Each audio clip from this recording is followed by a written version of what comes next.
Hello বন্ধুরা, আজকে অন্যরকম একটা ভিডিও নিয়ে চলে আসলাম। তো এখানে দেখো সব কিছু রেডি করে নিয়েছি। আমাদের জন্য এখানে মাছ আছে, আলু ফুলকপি দিয়ে মাছ রান্না করবো, বেগুন ভাজা বানাবো, আর হচ্ছে এখানে ঢেঁড়স ভাজি বানাবো, মানে ভেন্ডি ভাজা। আর এখানে দেখতেই পারছো বাচ্চাদের জন্য বানাবো ডিম দিয়ে আর কি বিরিয়ানির মতো বানাবো। তো চলো রান্না বাড়া করা যাক। তো এখানে দেখো দুটো কড়াই বসিয়েছি, একটাতে আমাদের রান্না করব আর একটাতে তাদের রান্না করব। তো আগে আমি বিরিয়ানিটা রান্না করে নেই তাদের জন্য। এটা কিন্তু বিরিয়ানির নাম বলছি, কিন্তু কতটুক হবে জানি না, কিন্তু খেতে ভালো হবে এটা কিন্তু বলতে পারি, কারণ এরকম কিন্তু আমি বানিয়ে খাই সবসময়ই। কিন্তু দেখো এখানে দারুচিনি, এলাচি, তেজপাতা, একটু সাদা তেল দিয়ে বাসমতি চালটা কিন্তু আমি এখানে দিয়ে দিচ্ছি। দিয়ে এখানে আমি 70% রান্না করে নেব। তো পুরো ভিডিওটা বন্ধুরা দেখতে থাকো, আশা করছি ভালো লাগবে। আর তোমরা কমেন্ট করে অবশ্যই জানিও আমি তোমাদেরকে কী ধরনের ভিডিও দেব, টিপস রিলেটেড ভিডিও দেব না ব্লগিং ভিডিও দেব। তোমরা যেটাই বলবে আমি সেটাই করব। তো এখানে দেখো ডিম রান্না করার জন্য এখানেও দিয়ে দিলাম আস্তা গরম মশলা, দারুচিনি, লং, এলাচি, জায়ফল সব কিছু দিয়ে দিলাম, আর একটু আস্ত গোটা জিরা দিয়ে দিলাম, আর দিয়ে দিলাম তেজপাতা। দিয়ে এটাকে একটু ভেজে নেব। এখন দিয়ে দিলাম আমি পেঁয়াজ কুচি দিয়ে একটু ভাজা করে নেব। চারিদিকে দেখো চালটা কিন্তু 70% হয়ে এসেছে। এখন আমি এটাকে জল জড়িয়ে নেব। আর এদিকে পেঁয়াজটাও কিন্তু অনেকটা ভাজা হয়ে গেছে।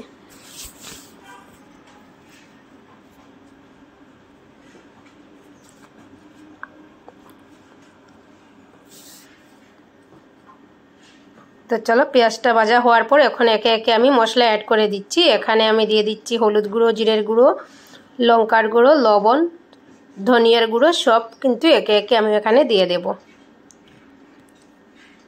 দিয়ে ভালোভাবে এটাকে নাড়াচাড়া করে মশলাটাকে ভালোভাবে কষিয়ে নেব। এখন দেখো এর মধ্যে আমি টমেটোর পেস্ট দিয়ে দিচ্ছি, আর অল্প একটু রেখে দিলাম কারণ মাছ রান্না করব এই জন্য। তো দিয়ে দেখো এখন ভালোভাবে মশলাটাকে কষিয়ে নিচ্ছি। আর মশলাটা কিন্তু যত ভালো কষানো হবে তত কিন্তু খেতে ভীষণ ভালো লাগবে। আসলে ডিম তো একটা টেস্ট আছে, আর আসল হচ্ছে গিয়ে ডিমের মশলা কষানো। এখানে দেখো আদা বাটা কিন্তু আমি এখন দিচ্ছি। তো আদা বাটা আর রসুন বাটা একসঙ্গে কিন্তু আমি পেস্ট করে নিয়েছিলাম। দিয়ে আবার আমি ভালোভাবে মশলাটাকে কষিয়ে নিচ্ছি। এরকম অনেকক্ষণ আমি কিন্তু কষিয়ে নিচ্ছি যতক্ষণ না তেল ছেড়ে দেয়। তো এখানে দেখো তেল ছেড়ে দিয়েছে। তো এখন আমি ডিমগুলি দিয়ে দিচ্ছি। ডিমগুলি আগে আমি সিদ্ধ করে রেখেছিলাম। তো ডিম দিয়ে ভালোভাবে আবারও আমি রান্না করে নেব। ডিম দিয়ে এটাকে অল্প একটু জল দিয়ে আমি খুব ভালোভাবে এটাকে রান্না করে নেব আমি অনেকক্ষণ। তো ঢাকনা দিয়ে রান্না করব যাতে ডিমের মধ্যে ভালোভাবে মশলাটা ঢুকে যায়।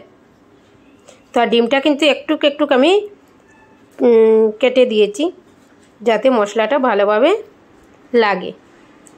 তো দেখো অনেকক্ষণ এটাকে আমি রান্না করে নিয়েছি, আর দেখতেই পারছো কিন্তু তেলটা একদম ছেড়ে দিয়েছে। এখন আমি কি করব, আমি ডিমটাকে উঠিয়ে নেব, আর মশলাটা কিন্তু থাকবে। তো দেখো অনেকক্ষণ এটাকে রান্না করে নিয়েছি। তো এখন দেখো আমি ডিমটাকে এখানে কিন্তু আমি উঠিয়ে নেব।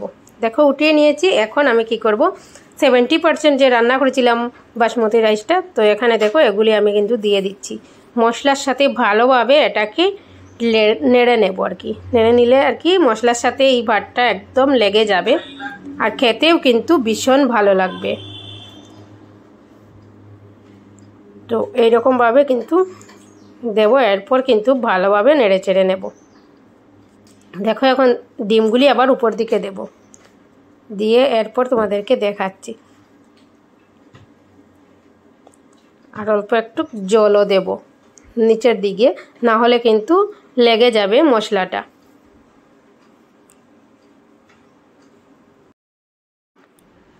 দেখো একে একে সব দিয়ে দিচ্ছি।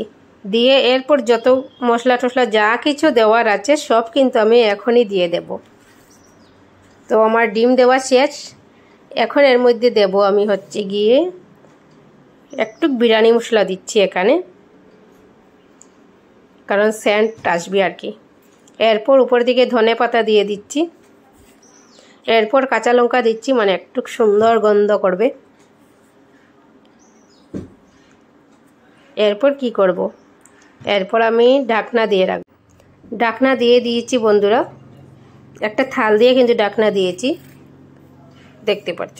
তো এখানে দেখো একদম রেডি। দেখতে পাচ্ছ কতটা টেস্টি আর সুস্বাদু দেখাচ্ছে। অবশ্যই এইভাবে একদিন ট্রাই করে খেয়ে দেখো, দারুণ লাগবে, দারুণ। তো আজকের ভিডিওটা তোমাদের কেমন লেগেছে অবশ্যই কমেন্ট করে জানিও। তখন সবাই ভালো থেকো, সুস্থ থেকো, টাটা বাই বাই বন্ধুরা। আবার দেখা হবে অন্য একটা ভিডিওতে। তাহলে চলো।